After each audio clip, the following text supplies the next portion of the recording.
ময়দানে তিনি যখন আস্তে করে উঠে দাঁড়ালেন, ওনার চাইতে অনেক লম্বা লম্বা মানুষ থাকার পরেও অবাক বিস্ময়ে সবাই তাকিয়ে দেখলো সবার উপর দিয়ে যে মানুষটির মাথা মুবারক দেখা যায় তিনি নবী মুহাম্মদুর রাসূলুল্লাহ সাল্লাল্লাহু আলাইহি ওয়াসাল্লাম।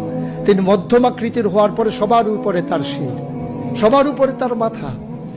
সবাই অবাক বিস্ময়ে তাকিয়ে দেখলেন তার চুলগুলো হালকা হালকা কোঁকড়ানো। তিনি কখনো বা যখন চুলের ভিতরে তৈল দিয়ে আছড়াতেন, অবাক বিস্ময়ে মানুষ তাকিয়ে দেখতেন, মনে হতো চুলের মাঝে যেন মৃদু মন্দ ঢেউ দেখা যায়।